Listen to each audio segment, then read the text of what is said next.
Countryside, Anderson Square in Georgetown, and Centennial Towers in West Bay. And by the Ministry of District Administration. Explore your history, explore your land, explore your sister islands. And Cayman Airways. Call them on 949-2311 to book your nonstop flights to Los Angeles and Panama. And Doctors Hospital. Peace of mind is important when life happens. Doctors Hospital. Always there for you. Call 949-6066. But I do have some questions. There are more questions than answers. Cayman Islands' foremost listeners participation program. Talk today. What's on your mind, Cayman? If you're ready to talk, we are ready to listen. Discussing current events and local news, community spotlights, hot topics, listener stories, cultural and historical discussions, environmental issues, fun and lighthearted topics, guest interviews. Cayman, basically anything you want to talk about, we are ready to listen. Here's your guest host, Charles Glidden. Coming up next, it's Open Line, so pick up the phone and give me a call. Let's chat about what's going on and what's on your mind. Talk Today's next. Stay with me. Talk Today is reminding you to avoid any statements or comments which are abusive, derogatory, malicious, or defamatory. Do not use indecent language or make any statement that is false or misleading. Call 1-800-534-8255, 949-6990, 949-8037, or WhatsApp us on 925-3261. And now, back to Talk Today. And good afternoon. Thank you for tuning in wherever you are. And I'm Charles Glidden. I hope you've had a good week. You had a little break in between there, and instead of having hump day, you had a break day. Yeah, and I hope you're winding up the week on a happy note, right? It is Friday, time to wrap things up and chill out. Looking around for things to do, it looks like a relatively quiet weekend as far as events are going on. So I guess it's like Netflix and chill kind of weekend, right? Yeah. Well, that's cool too, and yesterday I went to a reception for the launch of the Mayo Clinic, another medical institution making their presence felt in the Cayman Islands.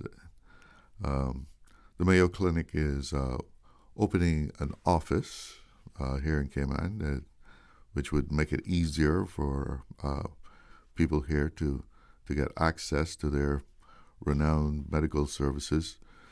You'll be able to have someone here to tell you what the procedure is as far as making appointments, make the appointments for you, get everything that you need in line, so you don't have to do all that on your own or online. And it's the Mayo Clinic, very impressive medical institution. It's rated #1 in the world by Newsweek for last year, and in fact, 2025 was the 7th consecutive year of Mayo Clinic being at the very top of Newsweek's hospital ratings. It's highly regarded for its patient-centric care, their extensive research. They're big into research there, and specialized treatments. And in fact, the Mayo Clinic in Rochester, Minnesota holds more #1 rankings in specialized care like cardiology, neurology, and endocrinology. That one's to do with the glands, like the thyroid and stuff like that. They have more #1s rankings and specialties than any other hospital, and and of course AI is right in there, right? And Mayo Clinic is on top of it. It's also recognized as the #1 smart hospital because of their incorporation of AI and digital tools in their medical work. So that's another good aspect of things, life in Cayman, having easy access to a hospital of this rating. Of course, I mean, when you look around, the medical services available right here in Cayman has, improved very much over the last 20 years. I was quite surprised the other day when I think it was a Cancer Society. It was anyway. We were having a discussion about cancer, and I was told that most cancers now can be handled here in Cayman, which I found that quite surprising. I knew people got treatment, but I didn't realize that medical services had advanced that much in Cayman. But we have 3 hospitals, and we even know that people from other parts of the Caribbean, Latin America, come to Cayman for medical services, and even people from the States, because of the cost of what it costs you in Cayman compared to have certain surgeries or treatments in the States. People are coming here to do that. We had quite a enlightening discussion yesterday in the last hour of the show. We were talking about beach access.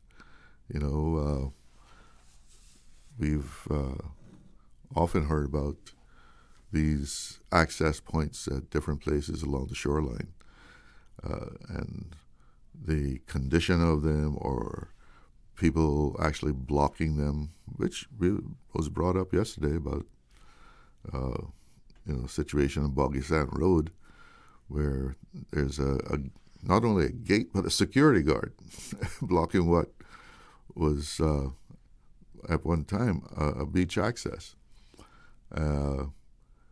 Interesting. I know a lot of people, under the impression that those access points were like crown land, that they were public lands, right? That because it was a public access, it was in people's minds, public land. But we learned yesterday that it's just that, an access point, just like how if you have a piece of land and it is landlocked, you have no way of getting to it from a road, you can gain access over someone else's land in order to reach your land. You have a right-of-way over someone's property. But what is designated, that right-of-way, that pathway, is still the property of the landowner over which it passes. And a lot of people, don't think that's the way it is. But yesterday we came to know that it is how it works. And the maintenance of that was a question yesterday, whether is someone obligated to actually keep that maintained. Apparently there's one along 7 Mile Beach that was it. I forget which condo now it was that they named, but apparently there's one down towards West Bay that it's wide and people actually can go in there and park. People use it. There's enough space there. People park on the side of it and you access it quite easily, and it's well kept, which is, I think we all think that that's what they all should be, well kept and easy to walk down to the beach, which is not always the case. But interestingly enough, too, I brought up that why don't we hear more of an outcry where people can't actually easily use these things? And Clydas, who was one of the guests, was saying that he thought it was because of parking. You know, if you go to West Bay Beach along 7 Mile, if you go to 7 Mile Beach, you're going to go in a car, most likely, right? Whether you're going to drive or someone else is going to drive it, a car is going to be involved. And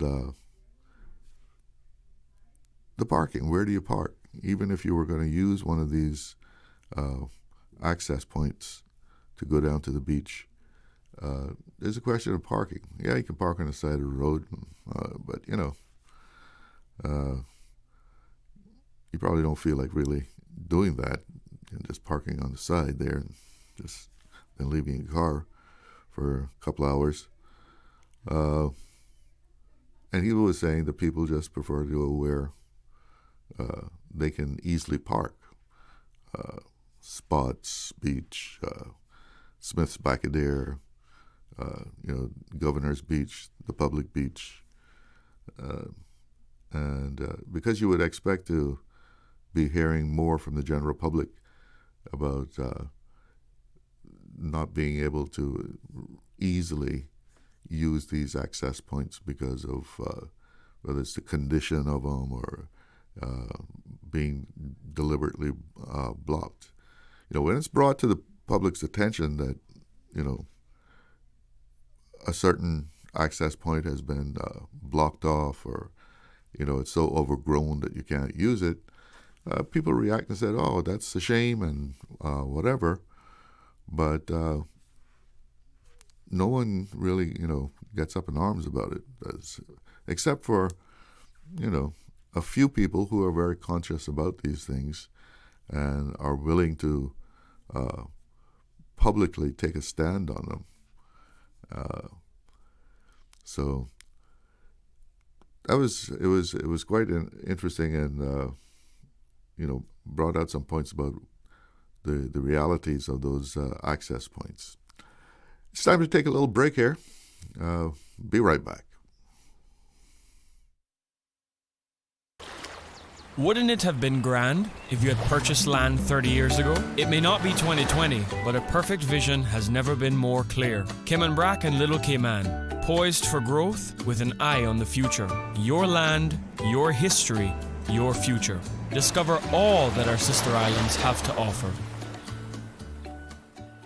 For the Health of It, heard on Wednesdays at 7 p.m. and repeated on Saturdays at 9:30 a.m. Brought to you by UHealth International, University of Miami Health System. International patients go to UHealth International for consultations with renowned physicians, advanced treatment technologies, leading-edge medical therapies, and state-of-the-art surgical procedures. Whatever your particular reason for going to UHealth International, you will receive customized medical care delivered within a compassionate, multicultural setting. The care you need when you need it. Radio Cayman's Talk Today.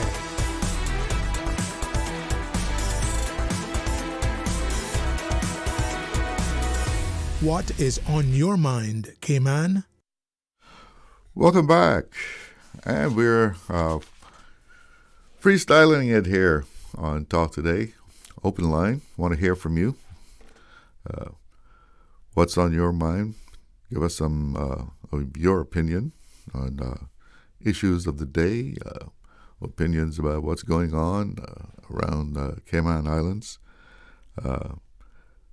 Free discussion. And the numbers to call, 1-800-534-8255. That is courtesy of Flo. You can also reach the show by calling 949-8037, 949-6990, and the WhatsApp number, 925-3261. You can call us, drop us a note, leave us a voice note, all those things. Wonderful technology, WhatsApp is, right? I guess you've heard about former Prince Andrew now. You know, this is almost, like turning into a Shakespearean tragedy, I guess you might say. The prince has been taken to the Tower. Yes. It seems like Andrew is the only one, taking any licks out of this whole Epstein files release, right? He's really gotten the worst of it as far as anyone named in it. And of course, from what I understand, I haven't examined them or anything, but from what I'm hearing, there are names in there that are redacted, while some of the victims' names are on display. But yeah,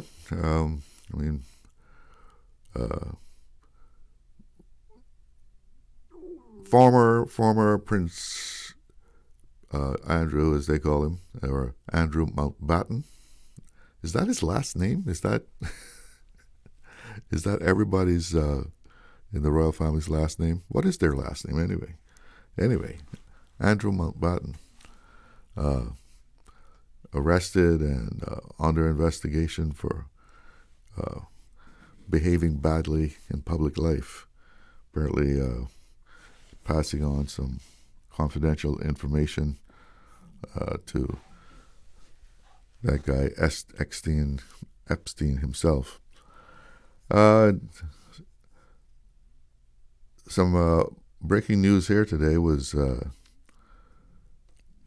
the Supreme Court just struck down the tariffs that the Trump administration brought. That is a centerpiece of his whole administration, to bring tariffs to all the trading partners of the U.S. And this just happened earlier today. And just looking at a report here online, it's they call it a stunning decision, and the U.S. Supreme Court scrambled the trade landscape Friday with a decision striking down the centerpiece of President Trump's second-term tariff program. And he had used what the International Emergency Economic Powers Act to put in place all those tariffs, and it was challenged.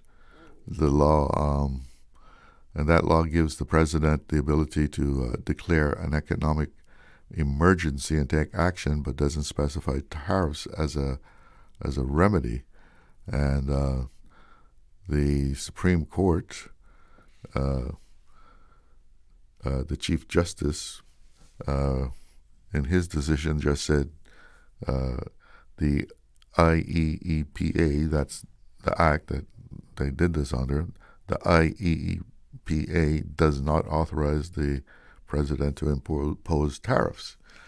So we've heard tariffs talked about and the knock-on effect that it has had on the cost of items in Cayman that is imported first to the United States and then imported from the United States to Cayman.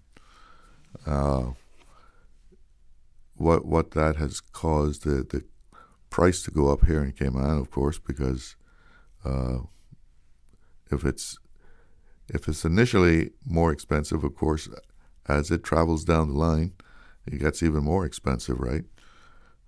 Because, I mean, we call it duty, import duty, but it's a tariff. And so you get the tariff coming into the U.S., you ship it to Cayman, then you got another tariff or import duty. And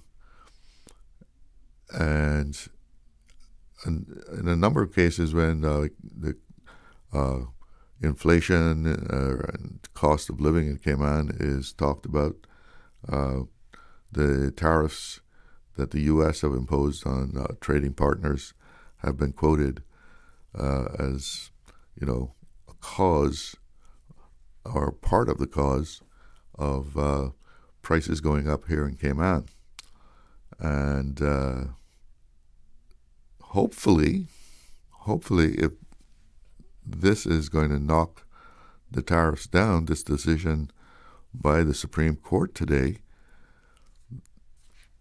hopefully that's going to also, have an effect on the future prices of imports into Cayman, of those things that we've heard have been made more expensive by the imposition of those tariffs.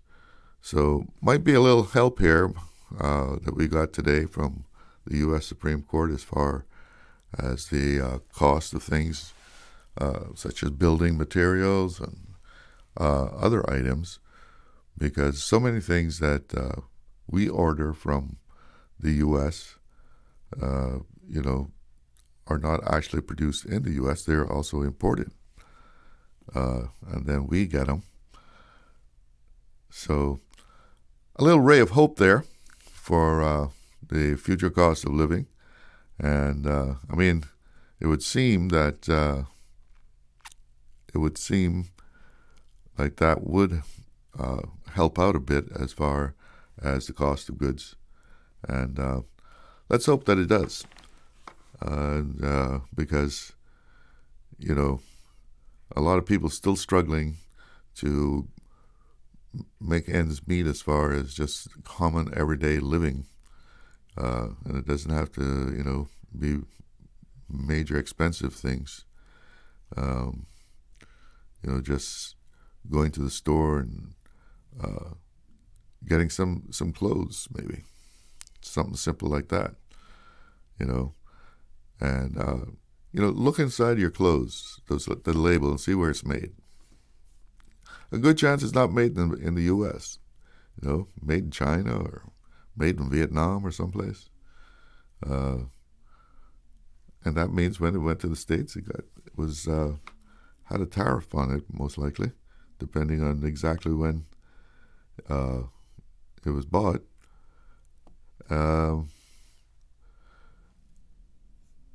But prices remain, at the forefront of everyday life in Cayman. And relief is something that we could certainly use some of right now, because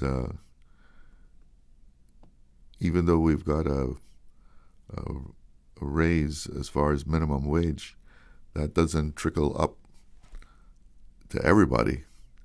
If you're at we're at the base price, the base pay, you got a little bump up, but that doesn't mean that everybody got a bump up. It's 15 minutes running up to 1 o'clock, and time for us to take a little break here. And stay with me. I'll be right back.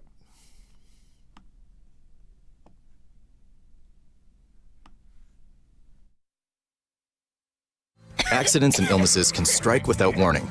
Ouch! When it comes to urgent care, every second counts. At Doctors Hospital, we have a dedicated team of experienced doctors and nursing staff available to you 24 hours a day, 7 days a week. Don't waste time in an overcrowded emergency room when you need urgent care. Whether it's a broken bone, a severe infection, or a sudden illness, trust in Doctors Hospital's unwavering dedication to providing the best immediate care. For complete urgent care when you need it the most, choose Doctors Hospital, located in Georgetown, 16 Middle Road. Hey, new drivers, don't just drive, drive smart. Cineco and Inspire Cayman's Safe Driver program will show you how. Get real-life simulator training and classroom sessions to help you gain experience, stay alert, and avoid accidents. Learn to recognize risk, manage fatigue, and make smart choices behind the wheel. Certified participants may even pay less for Cineco motor insurance. Learn more and register at cineco.ky. Cineco, keeping Cayman covered. Happy 50th anniversary Radio Cayman. What an enormous legacy that has been made by Radio Cayman. God bless all of the employees, past and present, that made Radio Cayman special. So as we celebrate this 50th anniversary, as we celebrate improvements and renovations to Radio Cayman, let's be thankful for the first 50 years, and Lord willing, ingenuity willing, collaboration willing, another 50 for Radio Cayman. Happy anniversary. Radio Cayman's Talk Today.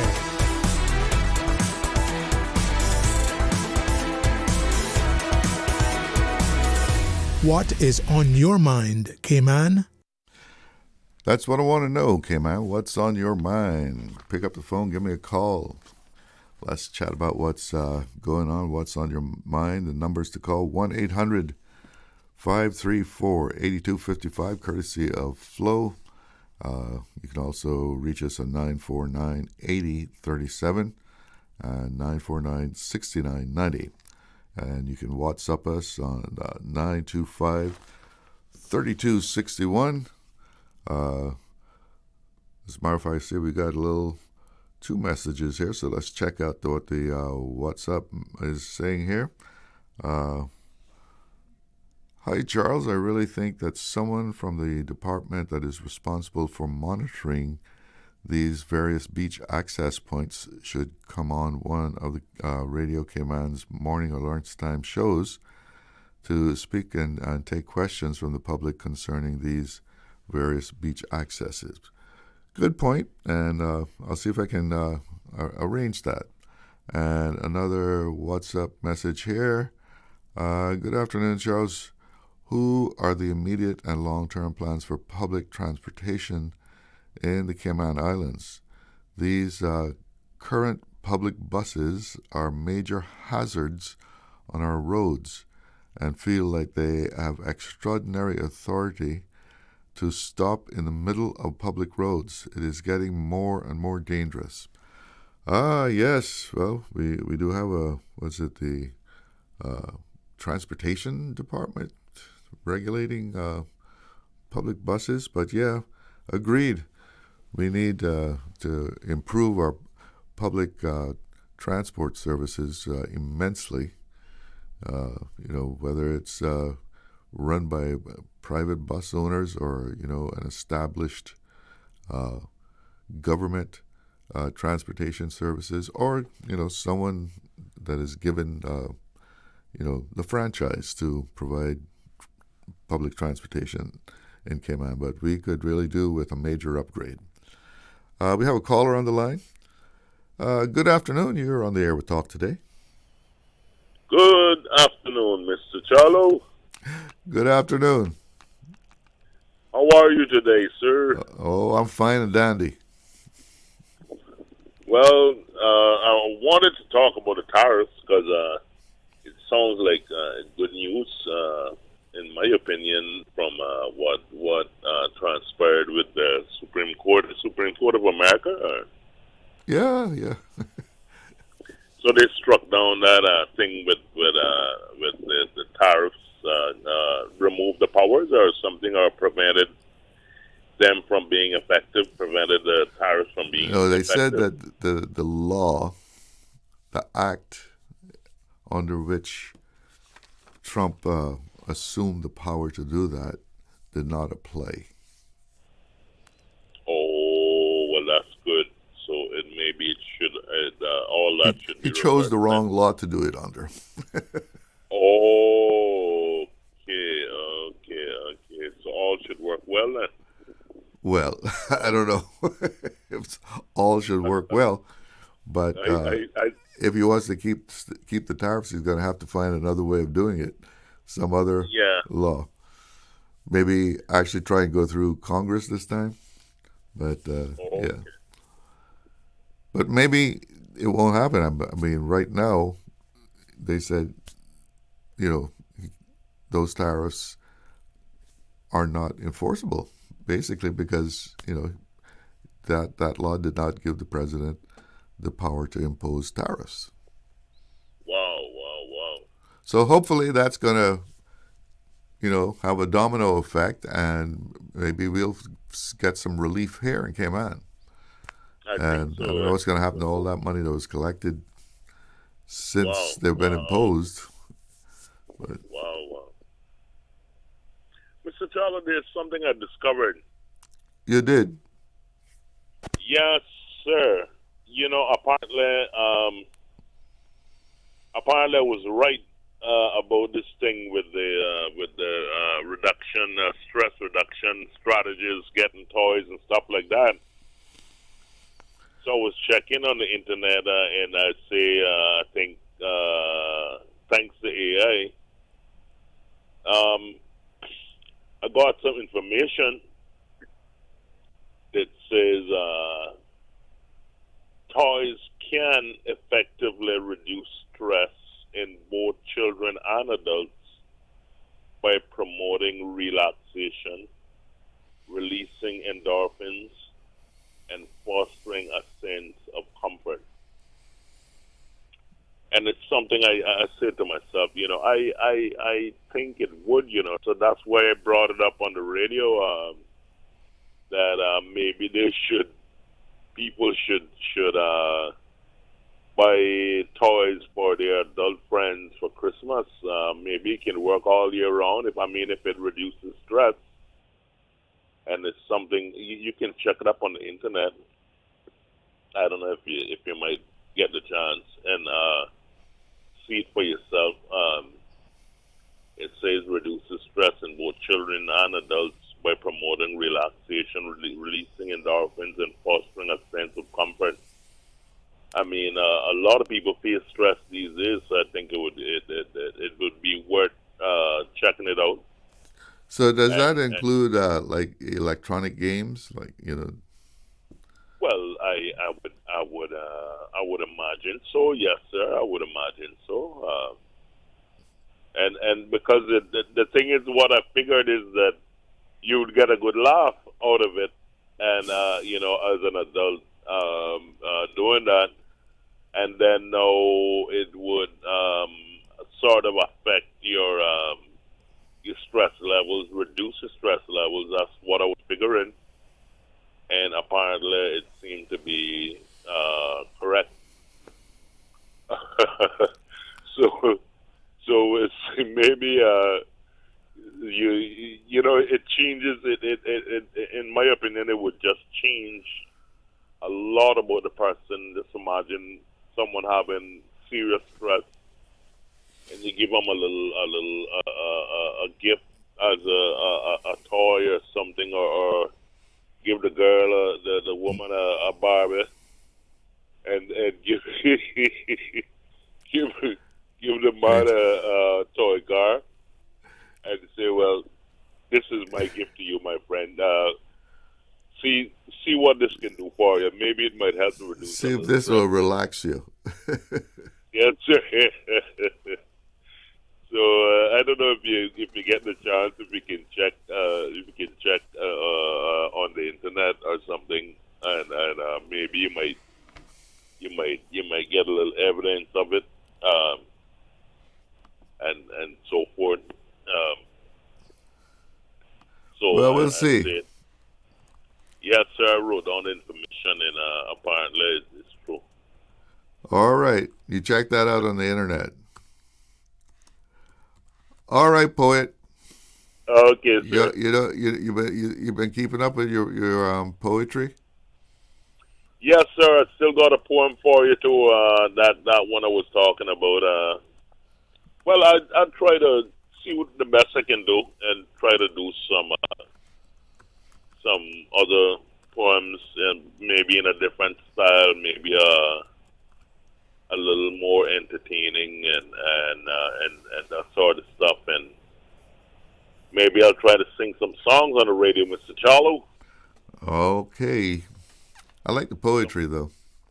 Original songs. All right, brother. You have a good afternoon. Okay, sir. Well, I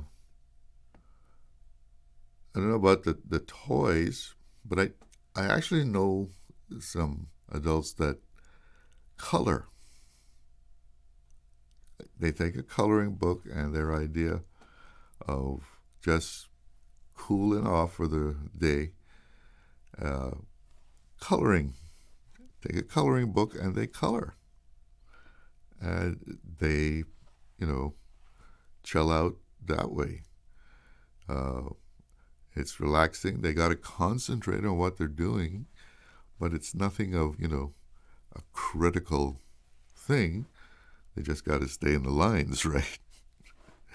But yeah, I do know people, particularly some women. I know a couple of women who they will color to relax.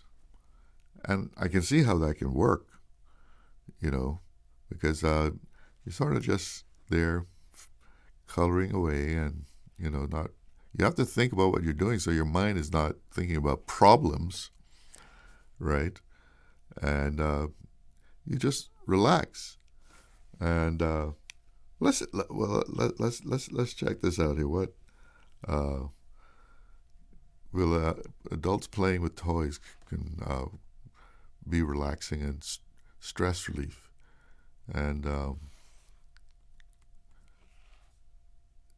this says yes.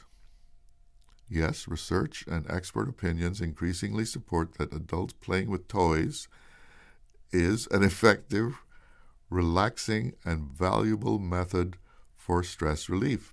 There you go. A valuable method for stress relief, mental well-being, and fostering creativity. Far from being just for children, engaging in play, defined as voluntary, pleasurable, and oftentimes time-consuming activities, helps adults reduce cortisol, boost endorphins, which our poet mentioned, and build resilience against daily pressures. Very interesting. Yes. What does it go on to say here? Fidget toys, such as squishy balls, sliders, and puppets, provide a tactile sensory outlet to release physical and emotional tension. Well, now you get all uptight, you know what to do. Get a fidget toy.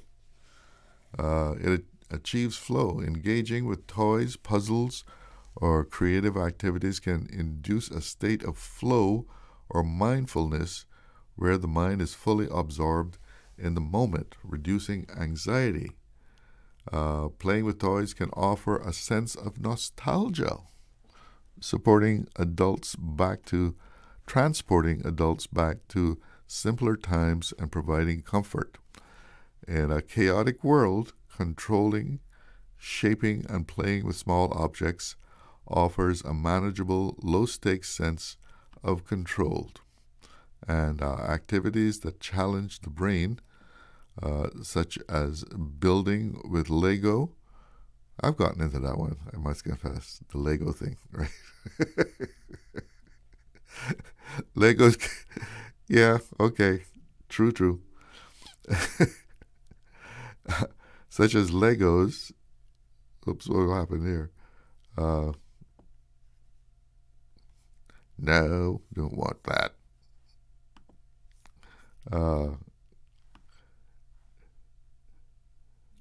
Activities that challenge the brain, such as building with Lego or solving puzzles, can help improve memory and cognitive flexibility. Puzzles is a good one, too. It's 1 o'clock. That's news time. Let's check in with the newsroom. From Radio Cayman's newsroom, this is Headlines. Local, regional, international news. The headline news is brought to you by Kirk Market and Health Services Authority. With your latest headlines, I'm Elizabeth Charles. Opposition Deputy Leader Kenneth Bryan has written to Employment Minister Miles, backing the government's decision to delay the new immigration changes originally set for March 1st. In his letter sent just after 12 this afternoon, Bryan urged a bipartisan approach and called for clarity on the revised rollout, budget impact, and public feedback. In international news, the U.S. Supreme Court has struck down President Donald Trump's sweeping global tariffs, ruling 6-3 that he exceeded his authority by using an emergency powers law to impose taxes on imports. The decision is a major blow to his economic agenda and opens the door to potentially massive tariff refunds for U.S. businesses. In a meeting with state governors, Trump called the ruling a, quote, disgrace, and has planned to address it at a press briefing this afternoon. Trade lawyers say firms are fairly confident they will eventually get money back, but warn the refund process could be a, quote, mess. In other news, NASA is aiming for early March to launch 4 astronauts around the moon for the first time in more than 50 years on the 10-day Artemis II mission.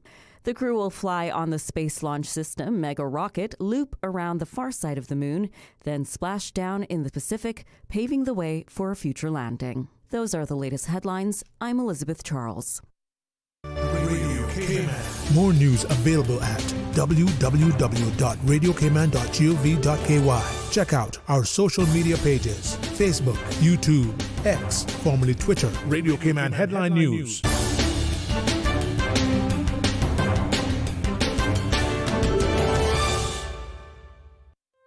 Looking for fresh, healthy food that's full of flavor? Then you've got to visit Kirk Market. Our dishes are made with fresh, high-quality ingredients. Enjoy vibrant mixed greens or satisfying pasta salads. Or try one of our delicious grill options like blackened chicken, spicy beef steak, or grilled salmon. Looking for something light and flavorful? We've got sushi rolls and poke bowls prepared daily. And don't forget to explore a hot bar or Billy Fresh salad at the salad bar. Stop by Kirk Market today for breakfast, lunch, or dinner and taste the difference. Eat well, live well with Kirk Market.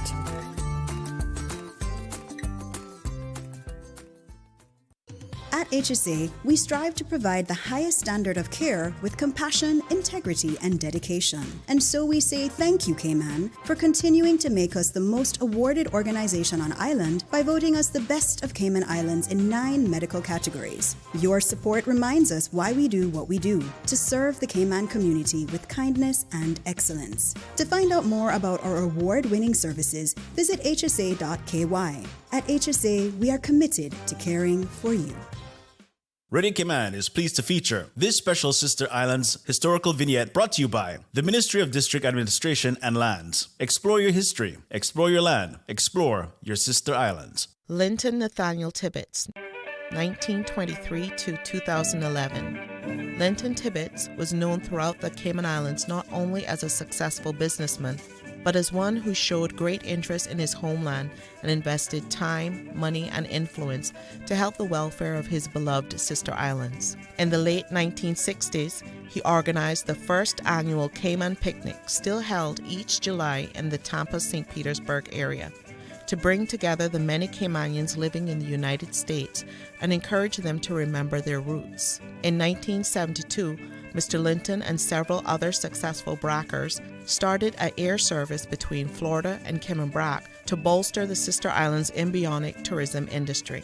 The air service was later expanded to serve all 3 islands with a fleet of 7 planes. He built hotels and museums on both sister islands and was involved in establishing Cayman Brac Power and Light Company.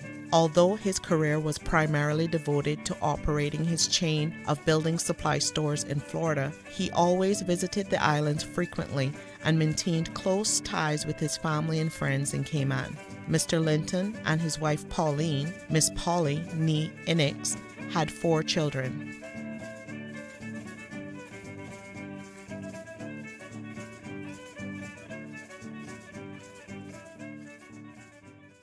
Radio Cayman is pleased to feature this special Sister Islands historical vignette brought to you by the Ministry of District Administration and Lands. Explore your history, explore your land, explore your sister islands. Radio Cayman's Talk Today.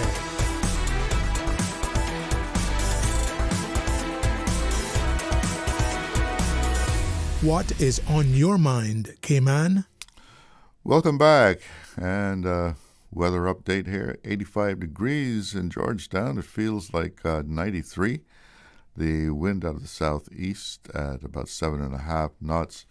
And the forecast for the rest of the afternoon and going right straight through tonight, partly cloudy skies. So winds out of the east to southeast at 10 to 15 knots. And seas are slight to moderate, running at 2 to 4 feet. Take a look here at the radar.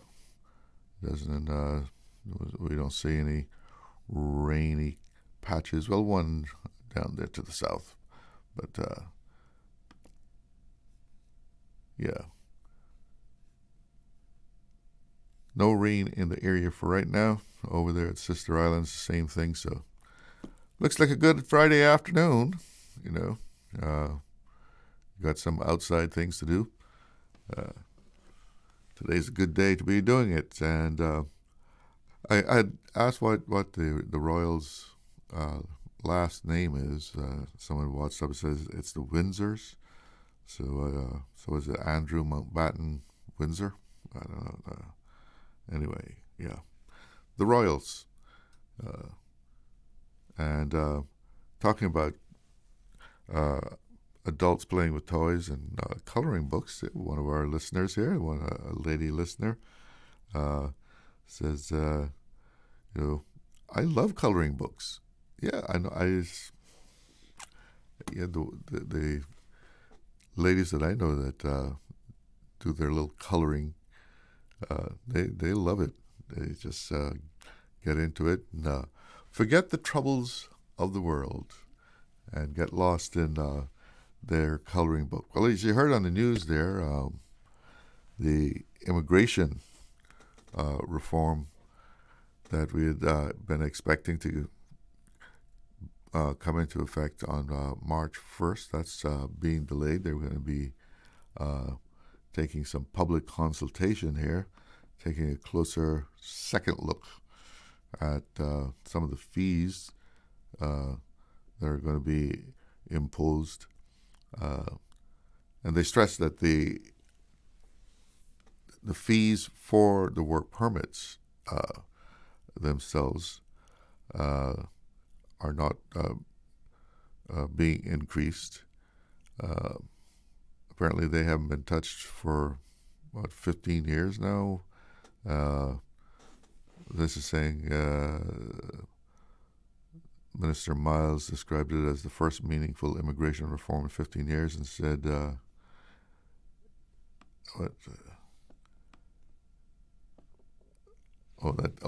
and it was 80% aligned with the white paper submitted by the previous administration, but they are now reviewing the fees for the applications, and you can have your say about it. And this is quite extensive, and I noted that one of the things that they are, this is a new fee, I guess, because as far as I know, it was free before. If you're required to register a job on the portal, the WORC, WORC portal, and have it up there, I guess, for 2 weeks, I think it is. So they're putting a $25 charge on that for anyone who is going to post a job on there. I guess they got to pay for somebody to run that. That's quite busy with all the work permits that are taken out, and if you got to put it up there, that's quite a number of things that have to be monitored. And so the fees now for applying for a work permit, taking a look here if I'm reading this correctly, so it's several tiers of fees, and I do believe it was just $100 flat fee for the application, but now the minimum is going to be $150, and that's for annual work permit fee that costs $2,100 or less. And then the next tier is $250. That's $2,101 up to $10,400, and yet another one for work permit fees that are more than $10,400. That's the cost for the work permit. The application fee would be $500.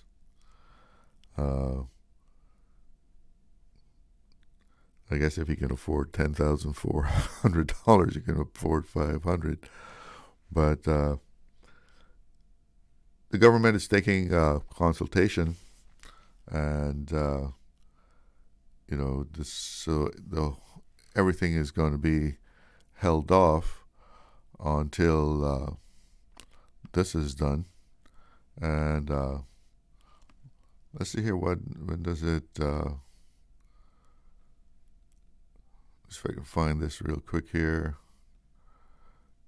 So it's not going to come into effect on March 1st. It's the consultation. I don't think we know exactly when it's going to come in, because the consultation period now, which is a 2-week period, runs from yesterday, the 19th, and the last day for submissions will be the 5th of March.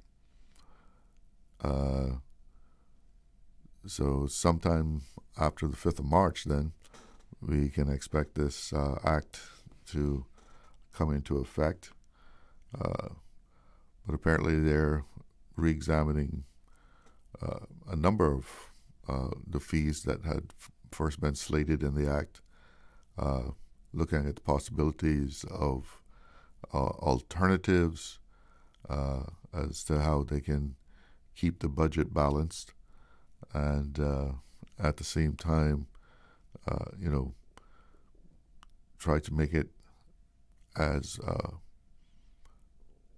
easy as possible, as in what it would cost people to make applications, or just government fees in general.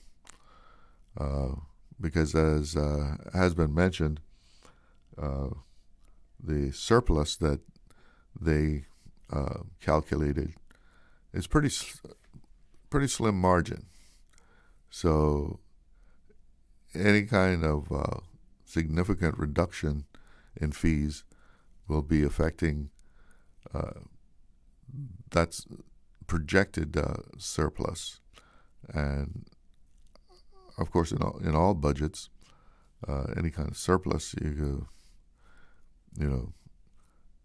is a projection, because if for some reason you don't have the same amount of imports that you thought you were going to have, you're not going to be collecting the kind of import duty that you expected.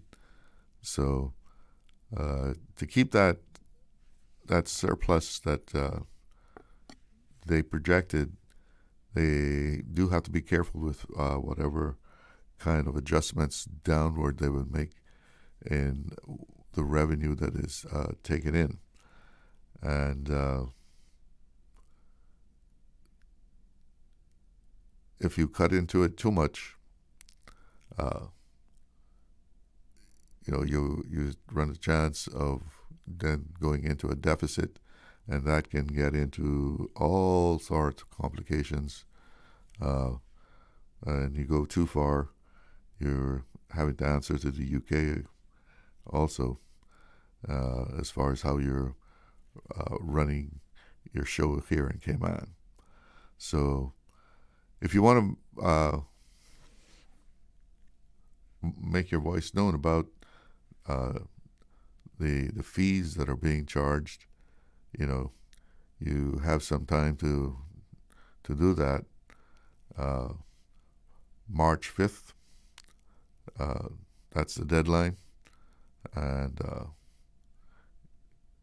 that's on the updated immigration application fees under the proposed immigration transition fees regulations. As we all know, quite a bit of money comes in to the government because of the sheer number of work permits that are issued on an annual basis. And as a matter of fact, I think we've all heard people say that governments in the past have, that they've relied on that income, and therefore that was why they were willing to issue work permits,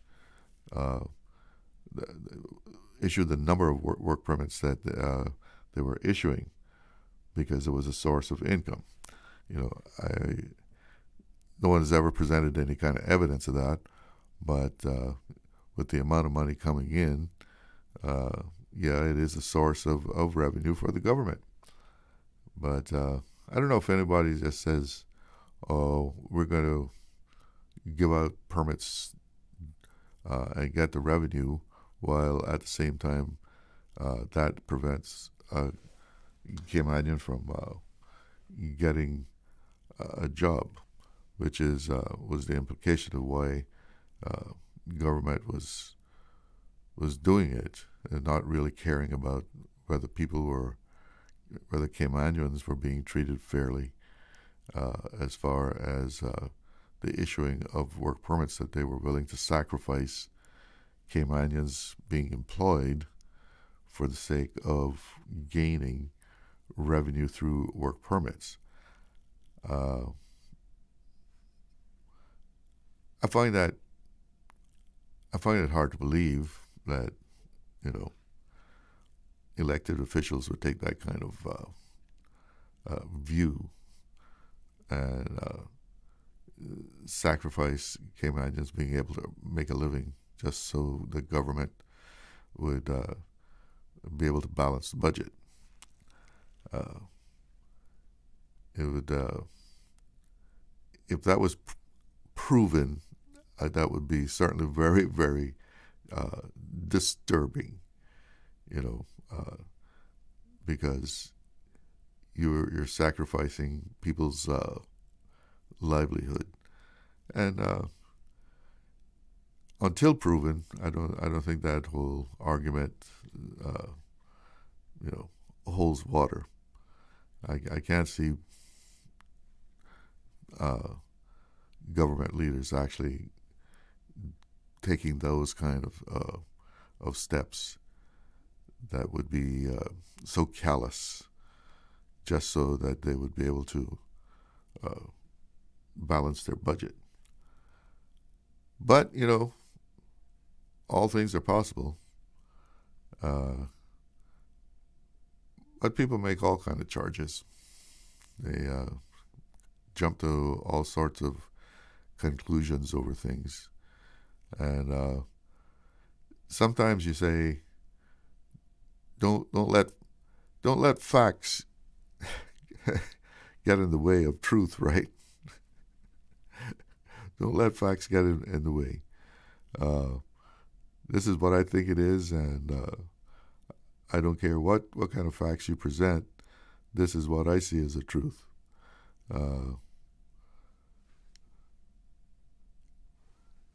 Getting back to one of our WhatsApp messages here about public transportation. And this one was actually the one I read before, was actually addressing how some of the bus drivers conduct themselves on the road. Kind of acting as though they have some kind of authority, that they're special characters. They don't have to necessarily obey the rules as far as, driving carefully, where they stop, stopping just about any place they want to stop. And, that can be dangerous on the roads, all right. And how often do we see those kind of things enforced? Do bus drivers get traffic tickets for, dropping and picking up people at the wrong places? I know they're hustling, for that bus fare. But, I've seen some close calls where, buses pull over, and particularly when they're pulling back into traffic. It's like they put on their indicator to come back into traffic, and it's like, you're supposed to stop,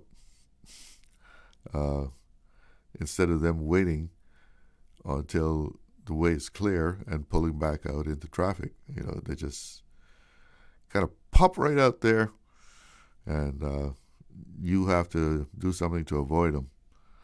And also, complaints from people who use the bus services and the way they handle customers. I know someone had called some time ago talking about the way drivers approach, especially like elderly people or people who might need some help to get on the bus. And if they see that it's somebody waiting there that might need some assistance, they're not going to stop. I remember someone calling and complaining about that, and if they do stop, it's not like anybody's there to lend any kind of assistance to an elderly person or someone who might have some sort of disability and actually just can't just hop on the bus. And it's a struggle for them to get on. And the driver knows this, but doesn't help or doesn't even stop, because they see the person will probably need some kind of help to get on the bus, and drives on by. And for a place as developed as Cayman, and having a good public transportation system is something that is important. Of course, it's not, I guess, just as simple as this saying, "Oh, we're going to buy some buses." It has to be some kind of system, right? I know it's been pointed out to get people to give up their cars, it has to be something more convenient. Like buses are just on the main road. People are not going to walk out to leave their car at home and walk out to catch a bus. But it would certainly, even if people do have to walk a little bit to get to a bus stop, people who cannot afford a car, and there are many people in working in particular jobs that aren't paying them that much, that would, I think, well, right now they have to walk out to get a bus. If you live far into a community like how Prospect or someplace that goes pretty far from the main roads, and you want to use a bus, but having a dependable service is a problem. That you know that at 8:15 a bus is going to pass by your street that you walked out from. You know, that if you're there by a certain time, within a few minutes you're going to catch a bus. Do we have a reliable service like that you can time a bus, and or you just have to go out and give yourself enough time that you say, well, I'm going to give myself 20 minutes, a half hour. A bus must come by in that time.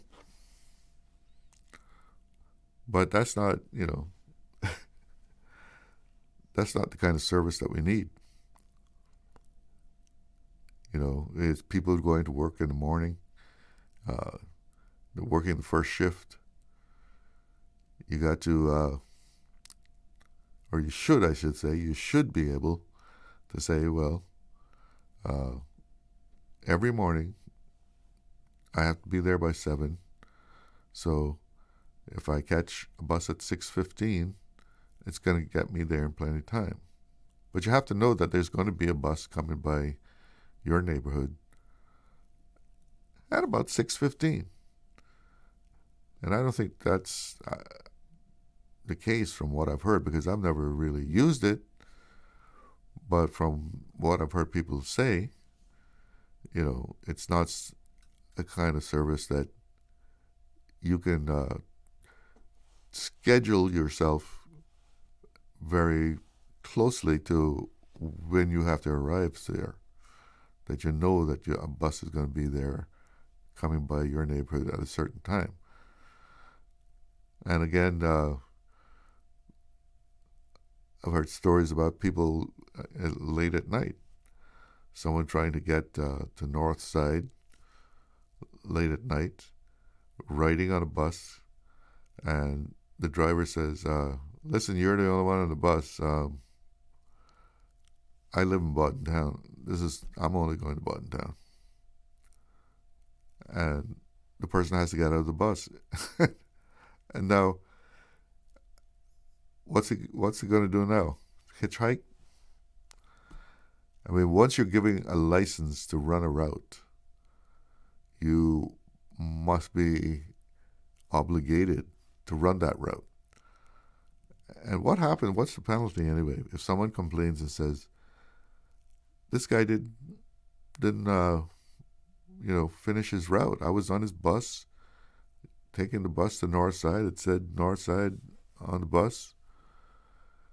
And he only went as far as Bodden Town. Is there a penalty for that? It should be. You have been given a transportation license to provide service on a certain route, and you're neglecting it.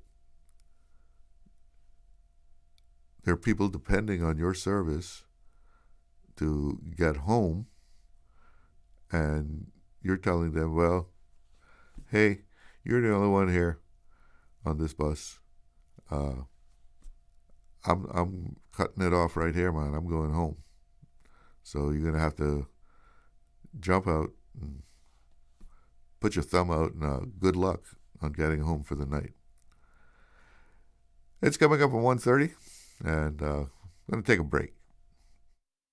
Did you know that Doctors Hospital provides urgent care services 24 hours a day, 7 days a week? And Doctors Hospital's urgent care physicians have access to the most advanced MRI and CT imaging in the Caribbean, providing reliable diagnostics when you need it most. When you need quality urgent care for an illness or injury, Doctors Hospital is here for you 24/7. Whether it's a migraine, chest or abdominal pain, shortness of breath, broken bones, or another urgent need, Doctors Hospital at the top of Walker's Road. Urgent care right now. Explore your history. Explore your land. Explore your sister islands, the ultimate staycation experience. Your culture, your freedom, the land that time forgot isn't gone. It's your sister islands. Discover all that our sister islands have to offer. The offices of dermatologist Dr. Wayne Porter will be taking appointments from March 9 to 13 at his Crew Road Clinic. Appointment slots are limited. Whether you're seeking advanced skincare, Botox, filler, cosmetic enhancements, or simply looking to reduce wrinkles, Dr. Porter offers a full-service dermatology and dermatological surgery practice. For more information, email dr.porterkman@gmail.com or call 946-9020 to book your appointment today. That is 946-9020. If you have an objection to this marriage, speak now or forever hold your... Don't do it, Tevin! I still love you. I have since the day we stole your mom's car and got matching dolphin tattoos. Oh, Lordy. Janelle? From spring break 08? Yes, it's me. Janelle, you've got to move on. We're like the wedding guest that doesn't ruin the ceremony. CG Britk. Good like that.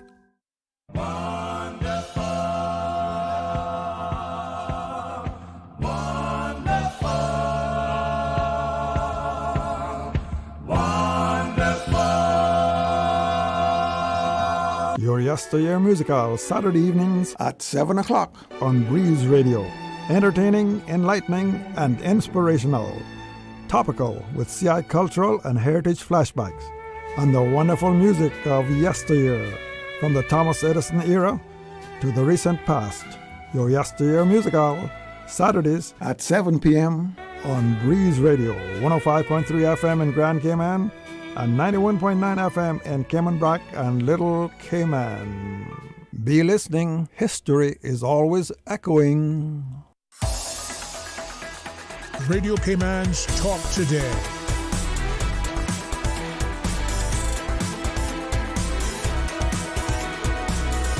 What is on your mind, Cayman? That is the question of the hour. What's on your mind? Or everybody's already started the weekend? Nobody's got nothing to talk about? The party's already begun. Nobody's worried about a thing. But if you do have something you'd like to chat about, give me a ring. 1-800-534-8255. 949-8037, 949-6990, and WhatsApp 925-3261. I'm sitting here all alone in the studio, so I need some company. Give me a ring. What do you want to talk about? Everybody awfully quiet today. Is everybody happy? No complaints. I was looking at a story here in the Compass. Well, we'd heard about, the minimum wage. We'd, what was it, sometime last year, about how hamburgers are going to go up because of the minimum wage. But it seems like also the cost of beef now. If you're a beef eater, there's an increase in the cost of beef. The story here is, from hamburgers to steaks, the rising cost of beef is a symptom of a much wider cost of living squeeze. A $4 Whopper in 2020 is now costing $6.35.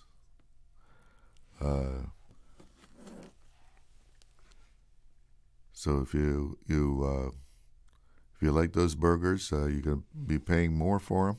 We have a caller on WhatsApp. Let's check in with that call. Good afternoon. You're on the air. Hello. Yeah, good afternoon. Hi. How are you doing? Okay, man.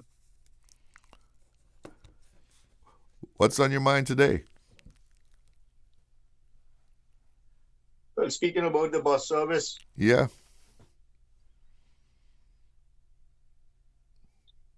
catching the bus is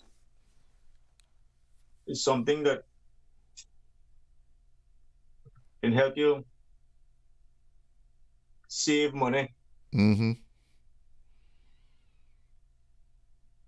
Like instead of using your car every day to go to work, you can just pay $2 to go Georgetown and $2 to come back, which would probably be $4 for the day.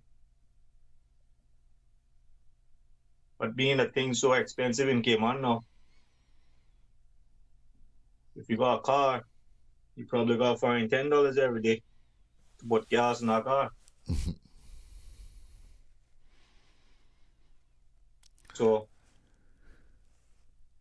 it's very important that they provide a good bus service. Because here in England, when you stand up and wait on the bus, they have signs. They'll have signs saying the next bus will be here in 14 minutes, going to such and such a place. And then you look at that sign again, they'll probably say the bus will be here in 8 minutes. And you look at that sign again, they'll probably say the bus will be here in 4 minutes. So it's tracking the bus for you. That's fantastic. Yeah, and by the time that 4 minutes is done, before you look at that clock again, that bus is right there by that bus stop. Now that's service. They're always, they're always on time. Those are mostly those are the double-decker buses. Yeah. And you can schedule yourself if you know that bus is going to be there at a certain time. Yeah, you see, the government realizes the importance of these buses being on time because a lot of these people catch these buses to go to work. Exactly. So the government takes this very serious when it comes to the bus service, just like the trains. Mm-hmm. So the government needs to put something in place that people who don't have enough respect for people when they get on their buses to take them to their final destination, then government has to put something in place where there's a system in place like what I just spoke about.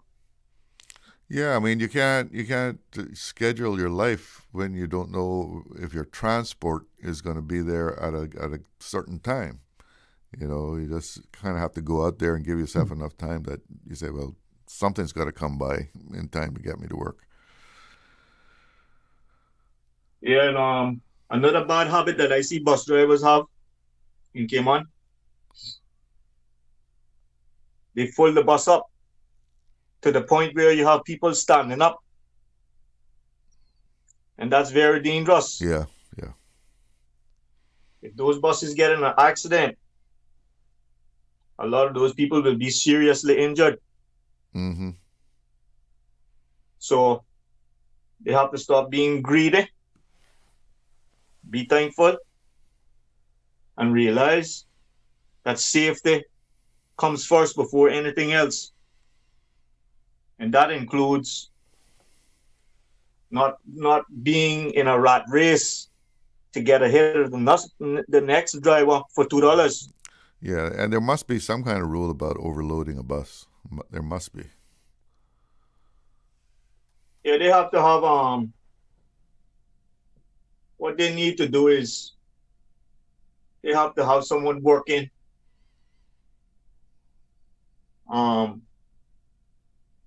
that can monitor these buses, that are able to pull these buses down anywhere at any time and to check on these things. And you see, when these bus drivers know that this happens on a daily basis, then they will stop doing that. But until then, they won't stop doing that. government has to be thinking a step ahead of these people. Mm-hmm. And there are some of them that when you get on the bus, before you can even sit down, they take off. Yeah, that's bad. And I see a lot of people, even myself, almost falling down when they do that. Of course. I see them do it with even elderly people. And one time I mentioned it to the bus driver that he can't be taken off until somebody sits down. After the elderly woman almost fell down after me. And you know what he said to me? What? I can get off that bus right now. You see, that's the attitude. That's the attitude that you shouldn't be. You shouldn't be running a bus if that's how you're going to be. Well, bro, thank you for the call. You're welcome. All right. Have a good one. We have someone else on the line. Good afternoon. You're on the air with Talk Today. Good afternoon, Mr. Chalo. Yes. How's it going? Oh, had a busy morning watching all the activity and meeting and greeting cruise ship passengers. You got a cruise ship passenger in the BRAC today? Yes, it's the world's largest sailing cruise ship. 5-masted schooner type, carries 6 sails. It had. Well, they're beautiful on their sail. Yeah, that's right. The biggest cruise ship of that size, that kind, sailing cruise ship, and it's approaching off the creek now. It's on its way to Montego Bay, Jamaica, and he's going to do the salute and honor for Mr. Austin Harris again, and also for Captain Henley Scott and Byrne Scott, the 2 seamen. He is coming up along the north coast of the island. I made that request just 10 minutes ago, and to pass by and let the passengers see what the highest point in the Cayman Islands look like, the bluff. They're quite impressive, and the little Cayman Brack, the huge rock boulder that sits away from the bluff. So they're coming by to have a look at that on their passage to Montego Bay. The mate told me that they had 263 passengers, and 200 came ashore. I met probably about 30 of the passengers down by Scott's Dock area, and mostly Americans, Canadians, British, Scottish, and some Polish. And they are impressed. What did they do when they came ashore? A lot of them went on the beach, nice sandy beach east of Scott's Dock, and just laid out there and walked about. And they walked about around the cemetery and out to the marketplace and down to the airport. A lot of them just traveled by foot, just walking. Mm-hmm. And some of them went on tours with the taxis, etc. But they were impressed. What a nice, quiet, peaceful place it is. And said they definitely would like to come back. I said, if you don't come back by ship, come back by plane. Get a flight and pay us a visit. So they were very good. So you were being a real tourism ambassador today. Oh, yes. I be that all the time, meeting people from all over. That's right. So you've been getting more cruise ships coming into the BRAC lately than you have in the past, haven't you? About 2 months ago, we had one, and then again today. And the next one is on May the 6th. So is that more than you usually would get? We used to have one small one, Star Flyer, come in on a fairly frequent basis.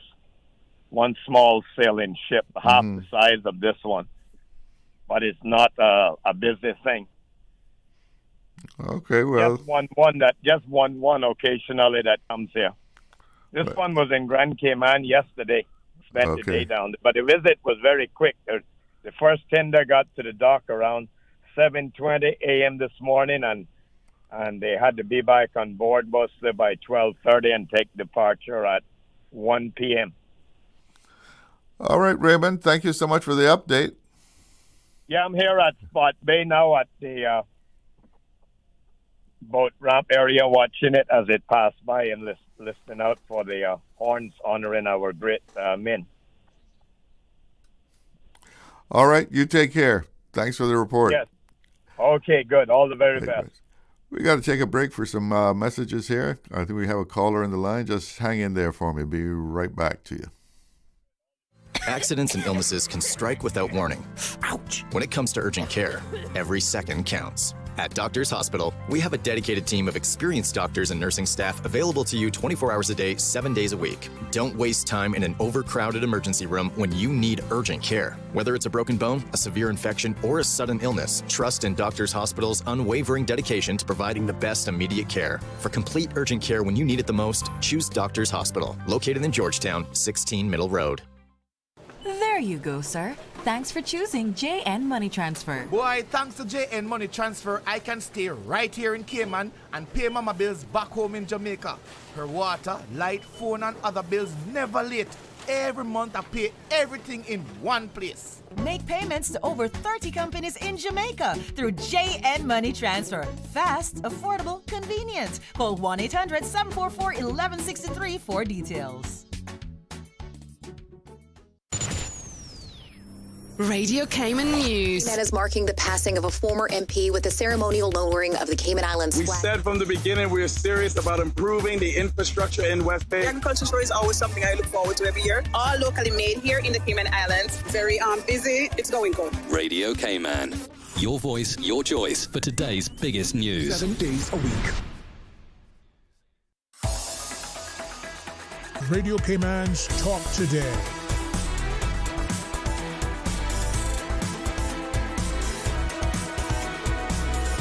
What is on your mind, Cayman? Welcome back. Yes. Let's go straight to the phone line.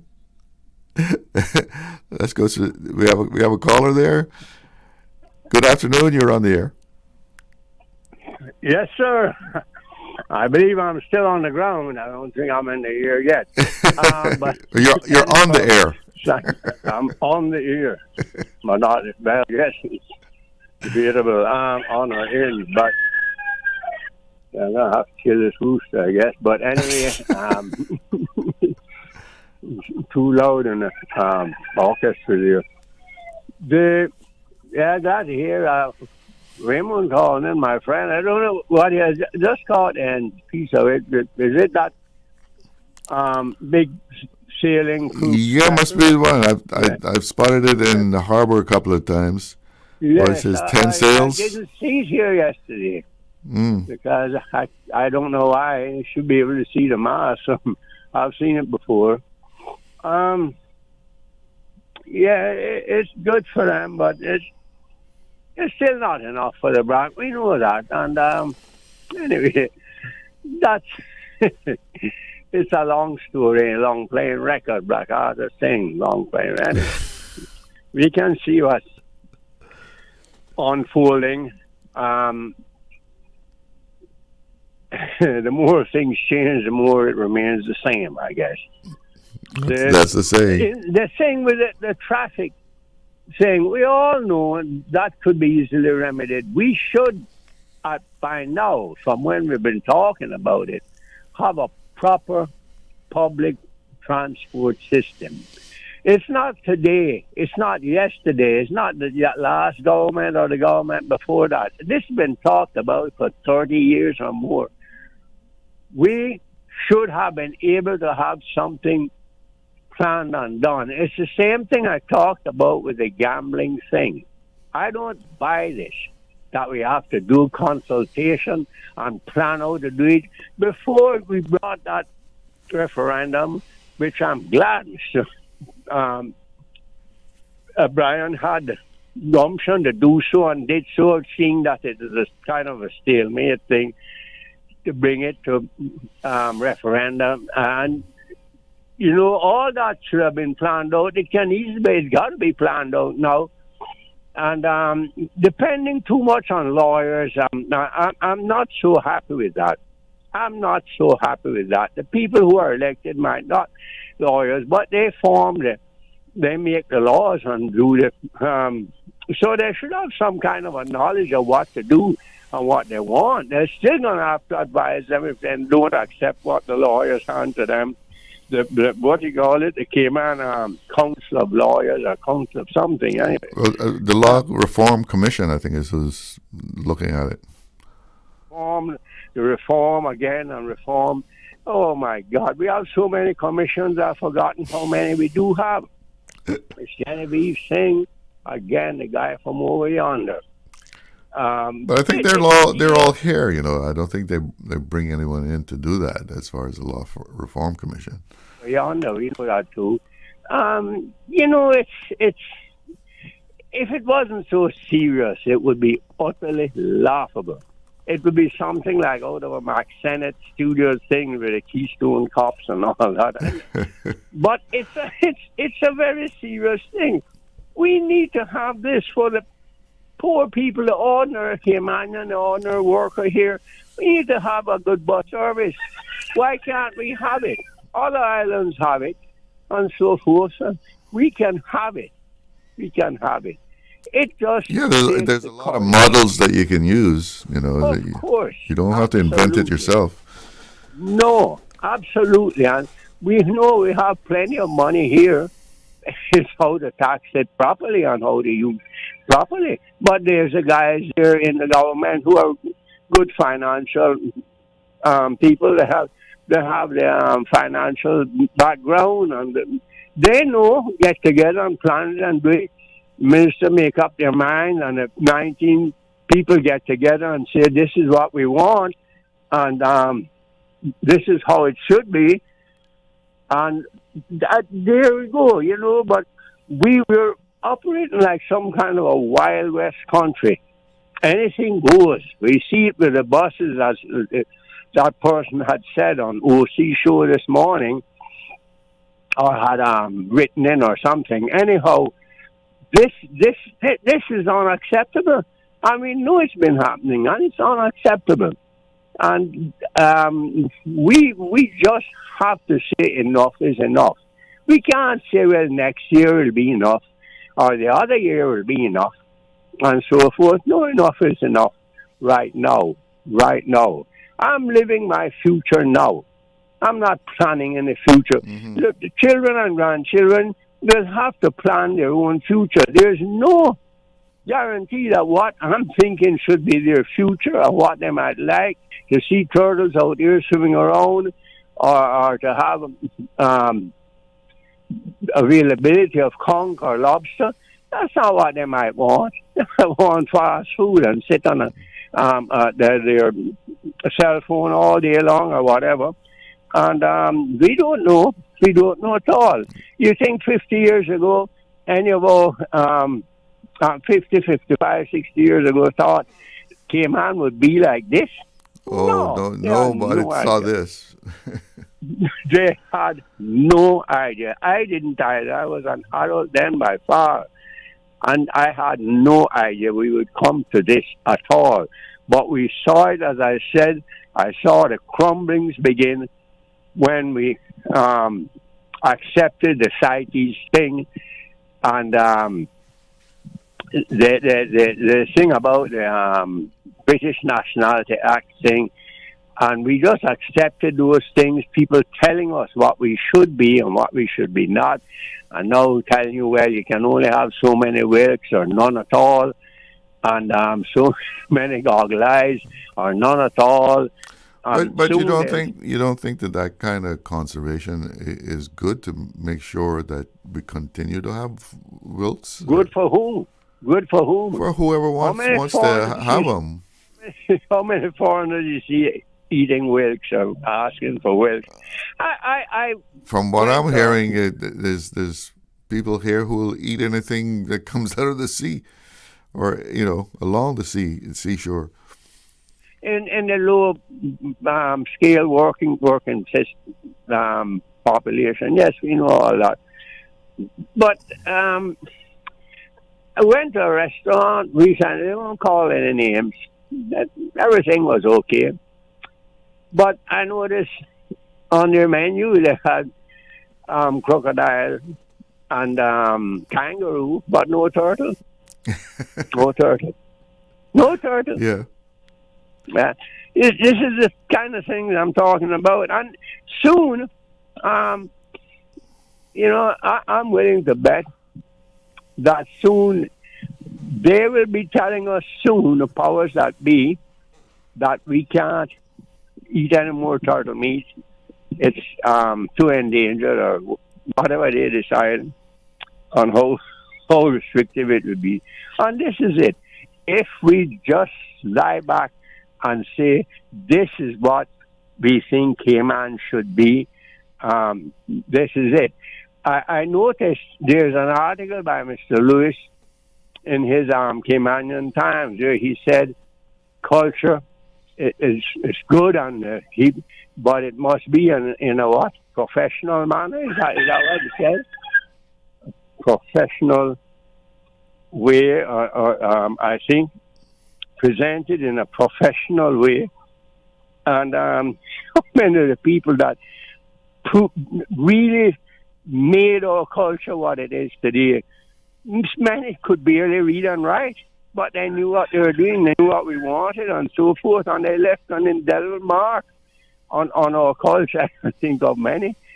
And that is what we wanted when we say culture, and we try to bring this thing back on the table to us, and so forth.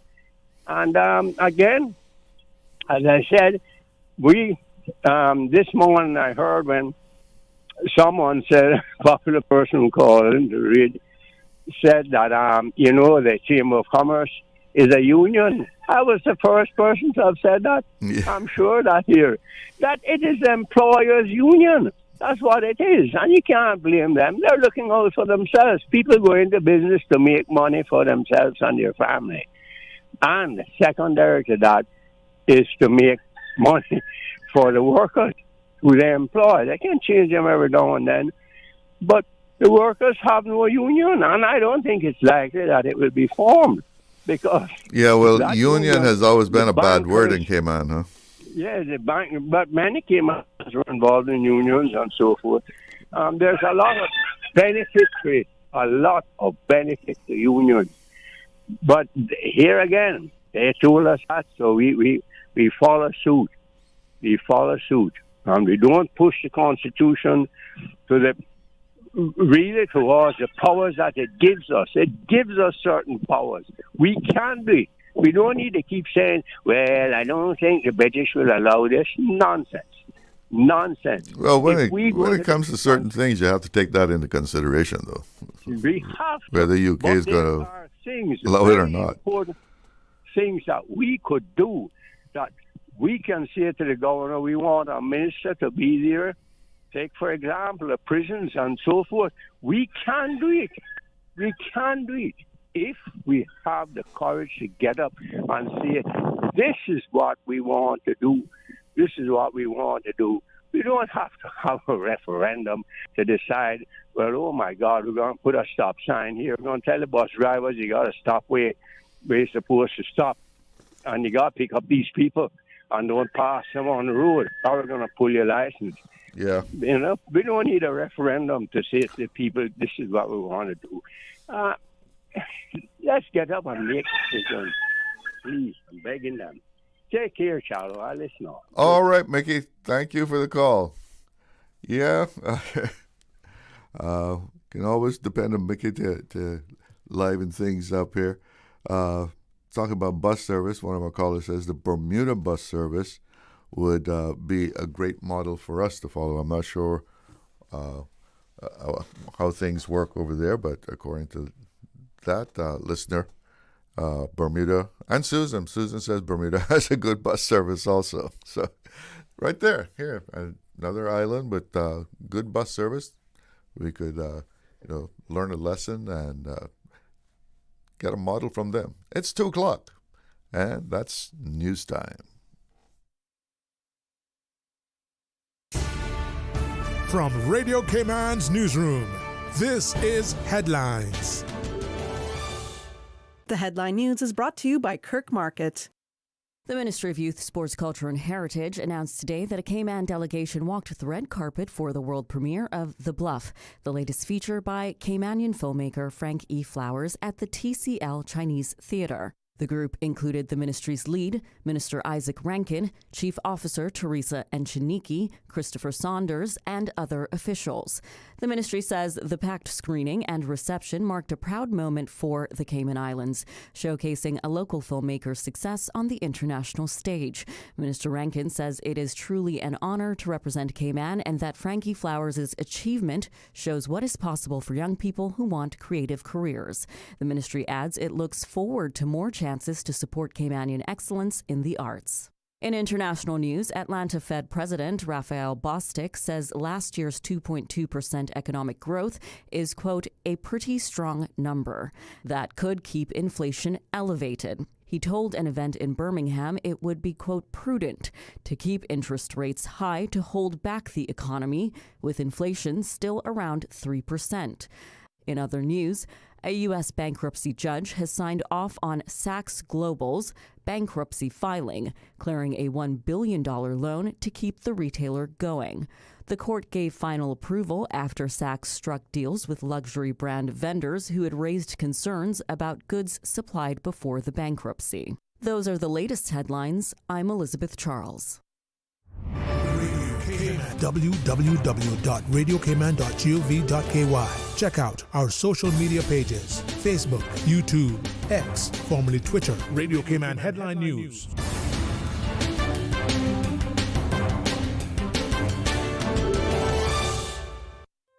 Looking for fresh, healthy food that's full of flavor?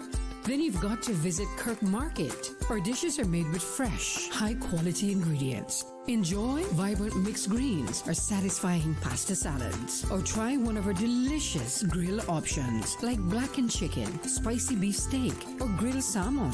Looking for something light and flavorful? We've got sushi rolls and poke bowls prepared daily. And don't forget to explore a hot bar or Billy Fresh salad at the salad bar. Stop by Kirk Market today for breakfast, lunch, or dinner and taste the difference. Eat well, live well with Kirk Market.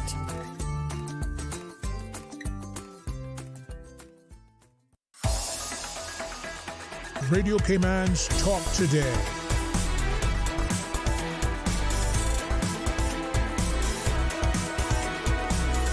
What is on your mind, Cayman? Welcome back. Let's take a quick look at the weather here. 85 degrees here in Georgetown. Feels like 93. Hot one out there. And wind out of the southeast at a little over 7 knots. And the forecast for the rest of the afternoon calls for partly cloudy skies. And that will continue through the night with east to southeast winds at 10 to 15 knots. And seas are running 2 to 4 feet. So they call that slight to moderate seas, and no rain in the vicinity as far as I can see here. You know, maybe a little patch here and there, but nice clear skies as far as rain is concerned. Just taking a closer look here. Yeah, and over the sister islands, the same thing. Got a WhatsApp message here. Let's see here. Good afternoon. We Brackers want to thank Mr. Frank Flowers and his crew, the Honorable Nicholas DaCosta, for coming to the Brack and showing his latest movie, The Bluff. It's a very good action movie. We really enjoyed it, and we got to see it before millions saw it. Great movie. Thanks again. Well, there you go. Another review for The Bluff. Saying it's a good action movie. That's what I heard too. So people grateful for being able to get a preview of the movie before it actually comes out on, February 25th on Prime. That was really great of Frank Flowers to, make arrangements to have that previewed in Cayman before it came out, because, as I'd said earlier, from what I know about, outlets like Prime, they're very touchy about their intellectual property, and they don't want anybody to be seeing it before it's officially released. But I know a lot of people have said they like the movie, and I guess we'll have something besides The Firm to refer to now as far as Cayman movies, right? People saw The Firm and thought everybody in Cayman was, taking drug money or taking illicit money anyway, and that was the image of Cayman. And in many instances, you're watching TV, it's where did he send the money? Oh, he sent it to the Cayman Islands, right? That's always the kind of thing that you see. But that was great that Frank Flowers, you took some of our history and put it in the movies, and a lot of people enjoying it. I can't wait to see it myself on Prime. And we were talking about public transportation, and our listener in the UK was telling us about how it operates, at a bus stop in the UK, and that's impressive, though, that you can be at a bus stop and it's keeping you updated on how long before the bus will get there. So, if something does happen, you're updated as to what's happening. You can tell if the bus is delayed or whatever. But also, people who must take the bus, that's the only form of transportation that they have. If you don't know that a bus is going to be at a certain place, at a certain stop, at a certain time, how do you organize your life? You always got to give yourself this margin of safety in order to get to work on time. And again, I said particularly those that working that first shift, right? You should have a service that is going to make people who need to get to work by 7, I guess even 6. I mean, people, the variety of jobs that we have in Cayman now, sometimes something opens at 7, so people got to be there at 6 to try and prepare for the opening at 7 o'clock, and makes life really hard when you have to try and get to work on time, and you don't have bus service that you can know that a certain time every day that bus is going to be there, and you can jump on board and get where you need to get to in good time.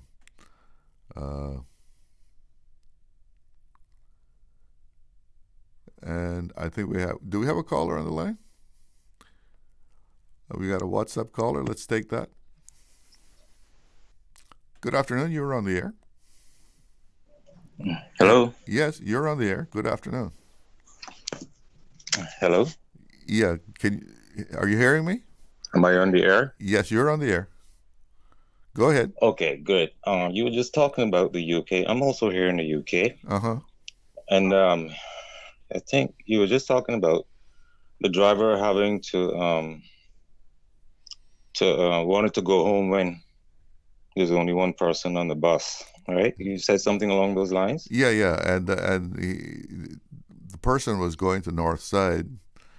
The driver lived in Bodden Town, and so he told the passenger, "Hey, I'm going home. I'm not going past Bodden Town." Okay, all right. Let me tell you, explain what happens here in the UK when something similar like that happens. What It happens happens is there? when the driver's shift is, say his bus is full or half full, it has passengers in the bus. Mm-hmm. When his shift is up and he's going to the next bus stop, the driver will announce this bus terminates here, Yeah. and all the passengers come off. And then the next driver who takes up the shift will come and takes all those passengers to their destination, and there's no charge for that. On a different, they transfer to a different bus? Yes, yeah, that's what I meant to say. I should have Okay. said. Yes, they transfer to a different bus, and then the journey continues from there. Right. So, I mean, something like that should also be considered for Cayman. And another thing here, if you're traveling on public transport, say anywhere in London, and you touch your card and you pay 3 times for the day, you had to go to 3 different journeys, then you your 4th and 5th, any other journey after 3 payments is free. You don't pay again. It won't charge your card. Yeah. And you see, So we can't do kinda that gives because you we got all these you have to make a independent couple trips guys. for the day. Pardon me? I said we can't do that because you got all these independent drivers. There's nobody's interconnected for. Yeah. That's I know.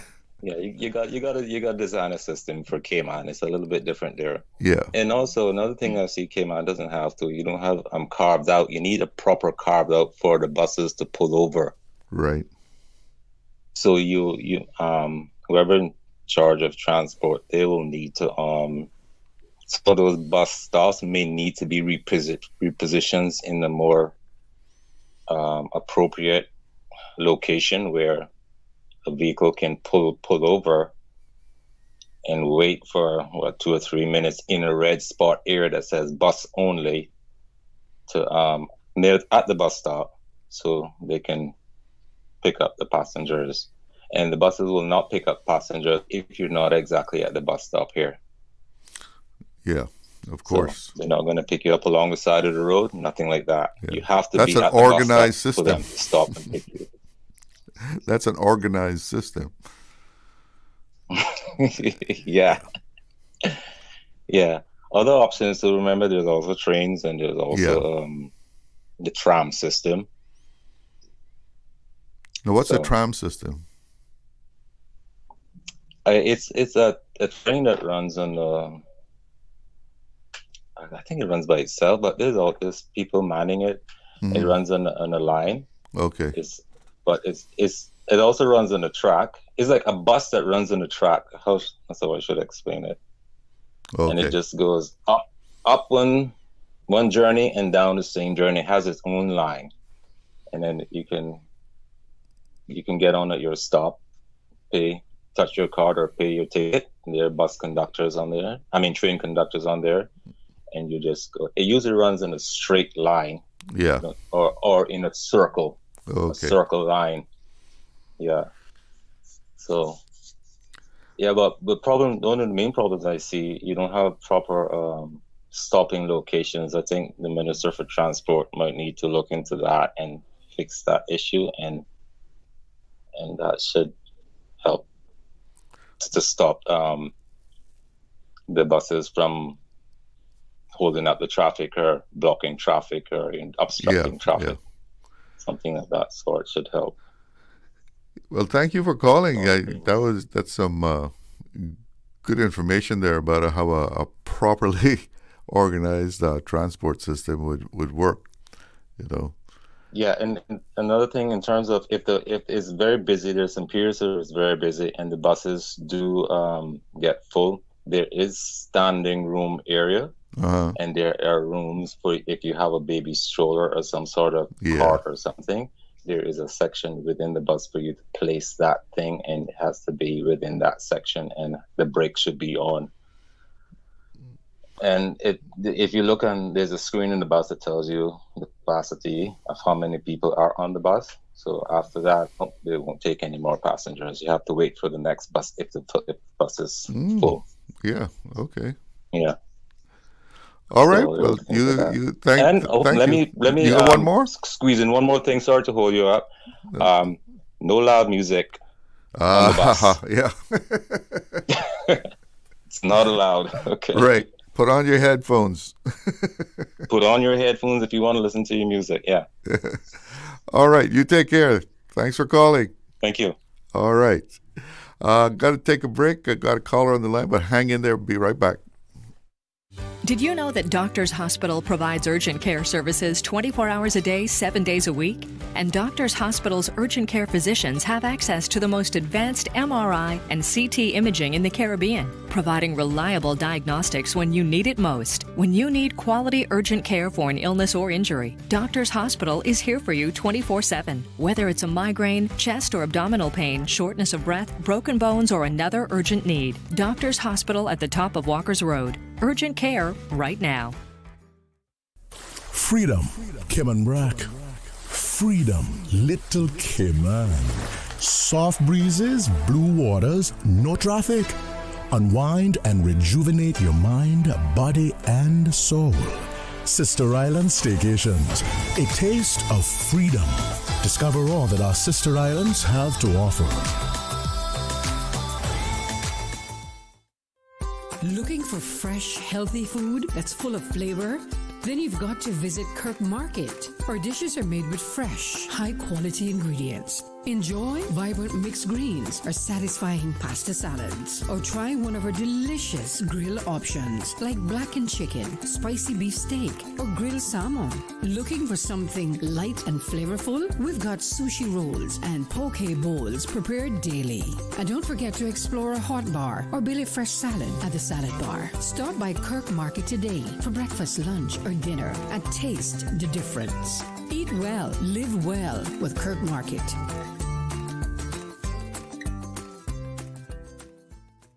Celebrating 50 years of broadcasting in the Cayman Islands, this is Radio Cayman 89.9 FM. Big news from Cayman Airways. Non-stop flights to Austin, Texas are coming this summer. Tickets are now in sale from just $367 CI round trip. Some conditions apply. Don't wait. Sale ends soon. Book your Texas summer getaway now at CaymanAirways.com. Radio Cayman's Talk Today.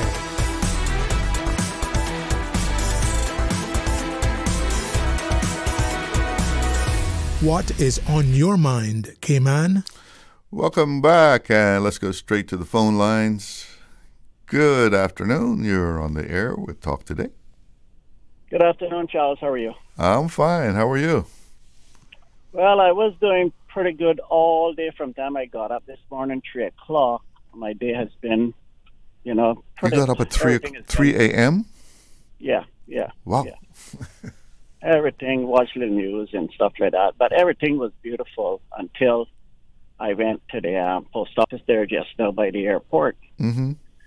Charles, how can customs get off by only serving the public for 3 hours a day? How can that, how in this world that we are living in today, how can that possibly work? They're only available at the post office, airport post office, at 3 hours? From 11 till 2 o'clock. I went there just now to pick up one little package my son sent me from Arizona. Mm-hmm. I got there 1:30, okay, and I gave the guy my slip. He went in the back with it. He came back out. He said, "Do I have a receipt, a copy of the receipts?" I said, "Yeah, here it is." So I gave him that, and that's all I ever did, when I had stuff coming from my son, Arizona. And it worked. It wasn't any issues at all. So I gave him the receipts, and he went back in the back again. He came back out, and he said, "Oh, no, we need shipping and this thing, the next thing." And, I said, "But that was never required before. Is this something just changed or what?" No, this is the way it's been. I said, "Well, you kind of caught me off guard, right? But give me a couple of seconds. Let me call my son and let him see what else he got that he can send to me to get this little package clear. So finally, I got it, and it was like, it might have been 2 o'clock or like a minute after, 2 minutes after, when I got the rest of the information they need. And he goes in the back and comes back out and said, "It lady in the back there," I think he said a lady, or customs, let's just say customs, say that no, there'll be no more service for today. You'll have to come back on Monday. Gosh. I mean, you know, this is too much. I mean, you know, they don't realize the stress. I mean, if I didn't sit down there from 12:30, 1:30, right, I could say yes, no problem, right? Yeah, But if you had then to just got cut- there, you were late, it would be another And thing. the sad thing about it, I got exactly what they wanted, which was first time that was asked for, and I gave it to them. Had I known that was going to be needed, or had I known that it would have been needed in the future, I would have it all for them. But I had everything that requires me to clear up the package. But you know what? This time, it was not good enough. It was 2 o'clock. But right? is that something new too? That is just 3 hours out of the day? I seem to have gone No, outside of those hours and gotten service in the past.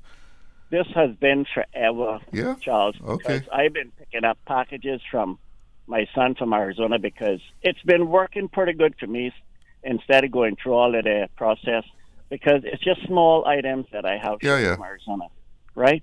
And so I don't want to go through all the hassle of having it shipped to Malvern and then have it. Right. You got to clear it through customs the regular way. Yeah.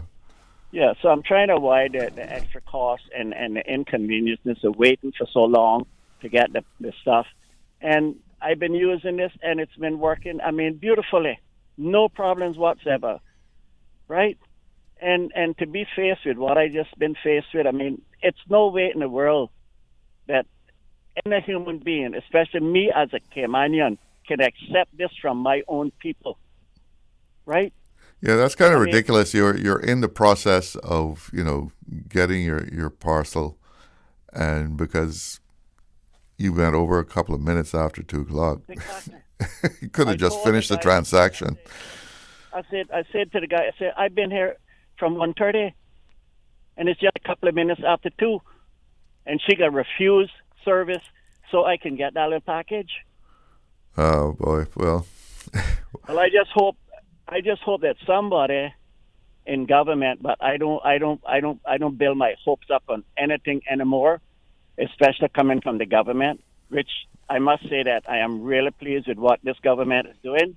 But in the past, I have never yet. I have always been disappointed by the government before and the government after, and then the government before and then the government after. I mean, because things that they should be looking into to interest the Caymanian people and make their life a little bit easier. No, we're not doing that. You see? And this is why we are at a standstill and we're not going nowhere. And it's so sad because we are the ones that is suffering in this country for what? For a simple little couple of minutes after 2 o'clock. Yeah, and I mean, you were doing your best to get the documents that they requested, and my son sent it to me as soon as he could upload it. He sent it to me. It took about 1 minute, right? Yeah. Took him about 1 minute to get that to me to my phone, and I gave it to the gentleman. He goes in the back and comes around. Oh no, sorry, 2 o'clock after 2. Yeah, well, some people seem to think it's their mission in life to make life harder for others. I've come to that conclusion. Some people are just like that.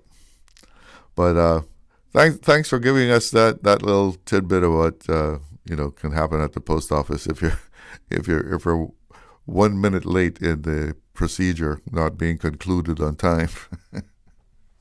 But hopefully your complaint has fell on the right ears. All right. Okay. Take care. All right. Thank you. Have a good afternoon. Okay. I wish I could. I think we have another caller there. Good afternoon. Good afternoon. You're on the air. Hey, good afternoon again, Jalo. Yes. Yeah, I said you remember the bus driver, Mr. Thomas Yeah, man. from Georgetown. Yeah.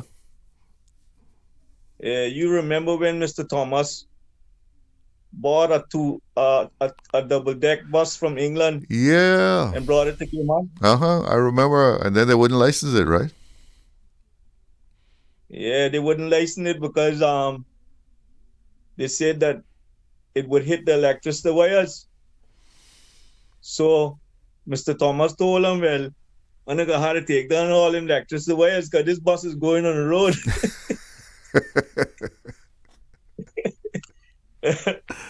He was serious about that too, boy.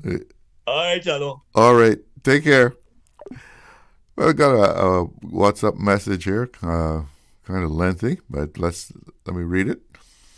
It says, good afternoon, Charles. I'd like to raise a serious concern about the direction our islands are heading, allowing foreign nationals on work permits to fish and exploit our marine resources should never have been permitted in the Cayman Islands. Well, I think they're doing something about that. Our sea life is part of our heritage and livelihood, and it should be protected first and foremost for Caymanians. Now we are seeing policies where purchasing land can lead to permanent residency. Well, that's been around for a while. That has opened the door for large real estate investors and developers to come in, buy up property, and reshape our island in ways that don't always benefit the local people. We need to ask how many Caymanians are truly benefiting from this. How much land and opportunity do we still control? And in the real estate sector, who is really being served, Caymanians or foreign nationals? Many of us feel like we are losing control of our own home. At the end of the day, these policies were put in place by our government, and they must be held accountable for the long-term consequences. I love these islands, and I just want to see policies that protect Caymanians first. That certainly should be the objective of any policy that is put in place by government, but I know as far as people on work permit being able to fish and harvest marine life, there is and I'm not sure, did that legislation actually go into effect, or have they not brought it yet? And buying land does give you points in the point system as far as getting residency, etc. We got a minute to squeeze one in. Good afternoon. Yes, you're on the air. You Good get the last afternoon. word. Hello? Yes, you got the last word. Yes, sir. Good afternoon. Living in the north side area, Uh-huh. and I think that we need a better bus system especially on Saturdays. Yeah. Yes, because sometimes we would like to go to town, especially in the evening, and there's no bus there. Sure. Yes, sir. And East End. The bus service for the eastern districts and north side, yeah. People just don't move around on the weekdays. They move around on the weekends, too. Yeah, because I leave work at 6 o'clock, 6:30, and there's no bus to go to town. Uh-huh. Yeah. I understand what you're saying, because, sir. sometimes the Saturdays when you get to get other things done, right? Well, thank you for letting us know about the need out there. Be run on time. I think they should have a time frame where they come and go.